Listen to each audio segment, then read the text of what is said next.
अऊज़ु बिल्लाहि मिनश्शैतानिर्रजीम बिस्मिल्लाहिर्रहमानिर्रहीम व बिही नस्तईन व हुवा खैरु नासिरिन व मुईन व सल्लल्लाहु अला मुहम्मदिन व आलिहि त्ताहिरीन। क़ाल अस्सादिक़ु अलैहिस्सलाम अल-माशी फ़ी हाजति अख़ीहि कस्साई बैन अस्सफ़ा वल मरवा। माह मुबारक रमज़ान इताअतुन रहमतुन बरकतुन ऐं मग़फ़िरतुन जो महीनो आहे। हिन माह मुबारक रमज़ान जी इहा ख़ुसूसियत आहे जो जेको बि शख़्स हिन माह मुबारक रमज़ान में अमल अंजाम ॾिए थो उन जा अमल क़बूल कया वञनि था। रिवायात पैगम्बर मां इहो नतीजो मिले थो त जेको बि शख़्स हिन माह मुबारक रमज़ान में पंहिंजे गुनाहनि जी माफ़ी नथो वठी सघे त ॿीहर कॾहिं माफ़ी वठी सघंदो। उन हीअ इंसान खे बदबख़्त ई चई सघिजे थो जेको हिन माह मुबारक रमज़ान मां इस्तिफ़ादो नथो करे सघे ऐं ख़ुदा जो क़ुर्ब हासिल नथो करे सघे। हज़रत इमाम जाफ़र सादिक़ अलैहिस्सलाम जन जो फ़रमान जेको मौज़ू जे मुताबिक़ आहे। मौज़ू आहे असांजो हिकु मोमिन इंसान जी हाजत रवाई ऐं उन जी मुश्किल खे हल करण जो केतिरो सवाबु ॿुधायो वियो आहे।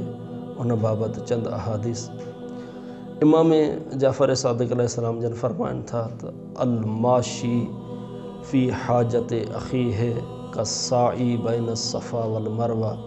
इमाम फ़रमाइनि था त जेको शख़्स कोशिश करे थो त पंहिंजे मोमिन भाउ जी हाजत रवाई करे उन जो सवाबु एतिरो आहे ॼण कस्साई बैन सफ़ा वल मरवा, ॼण हू सफ़ा ऐं मरवा जेकी मके मुअज़्ज़मा में ॿ टकिरियूं ऐं जबल आहिनि उन्हनि जे दरमियान ॼण हू सफ़ा ऐं मरवा जे दरमियान ॼण हू सई करे थो।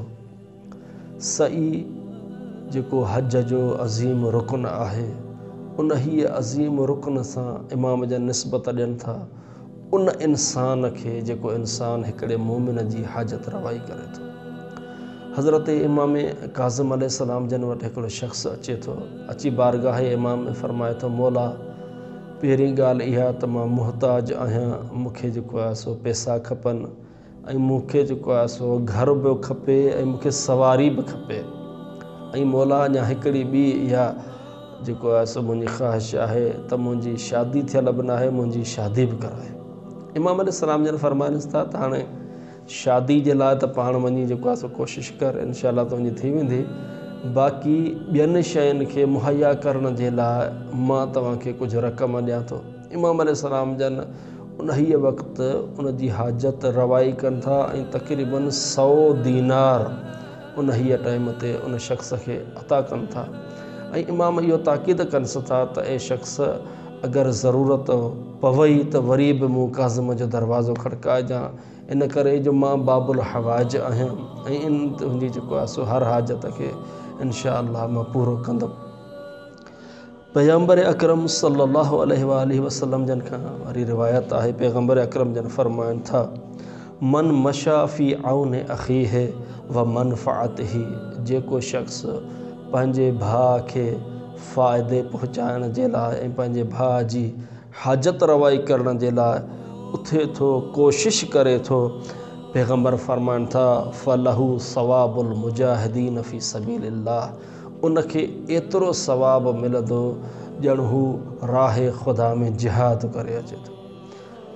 राह ख़ुदा में जेको शहीद थींदो आहे उनखे पहिरीं जेका ख़ुशख़बरी मिलंदी आहे उहा इहा मिलंदी अथसि त पहिरें खून जे क़तरे किरण सां तुंहिंजा सभु गुनाह माफ़ थी विया ऐं उन हीअ ई टाइम ते उन शहीद खे जन्नत में पंहिंजो मक़ाम ॾेखारियो वेंदो आहे। त पैगम्बर अकरम जन उन शख़्स जे लाइ बि इहे साॻा जुमिला फ़रमाइनि था जेको शख़्स हिकिड़े मोमिन भाउ जी हाजत रवाई करे थो ऐं पैगम्बर फ़रमाइनि था जहिड़े नमूने सां उथी करे घरां को शख़्स वञे थो ऐं कोशिशि करे थो त हिन मुंहिंजे मोमिन भाउ जी मुश्किल हल थिए त ॼण उन्हीअ खे बि दर हक़ीक़त इहा ख़ुशख़बरी थी मिले त ए शख़्स ए कोशिश करण वारा ए हाजत रवाई करण वारा तुंहिंखे बि अल्लाह ताला जन्नत में हिकिड़ो घर ॾिनो अथई तुंहिंजे लाइ बि अल्लाह ताला जन्नत में हिकिड़ो जेको आहे सो मक़ाम ठाहियो आहे।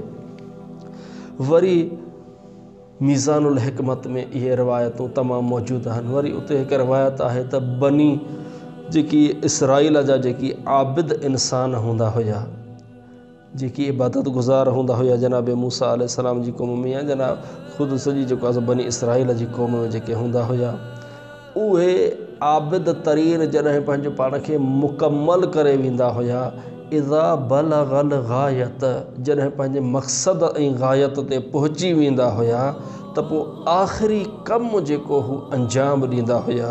रिवायत फरमाए थी सार मशाअन फ़ी हवाइज नास पोइ उहे उथी करे पंहिंजो आख़िरी मक़सद ताईं पहुचण जे लाइ माण्हुनि जा कम कंदा हुया ऐं माण्हुनि जी हाजत रवाई कंदा हुया। यानी रवायात मां इहो असांखे मिले थो ज़ाहिर थिए थो त जेको बि इंसानु आबिद थियणु चाहे थो जेको बि इंसानु मुजाहिदीन जो सवाबु हासिलु करणु चाहे थो जेको बि इंसानु सफ़ा ऐं मरवा जे उन सवाब में शामिलु थियणु चाहे थो उन जे लाइ ज़रूरी आहे त हिकिड़े मोमिन इंसान जी हाजत रवाई करे। ऐं असां सभई हिन माह मुबारक रमज़ान मां घटि में घटि इहो इस्तिफ़ादो ज़रूरु कयूं त हिकिड़े मोमिन खे या जेतिरनि ताईं पहुची सघूं था उन तमामु मोमिनीन जी हाजत रवाई कयूं। व आख़िर दावाना अनिल हम्दुलिल्लाहि रब्बिल आलमीन।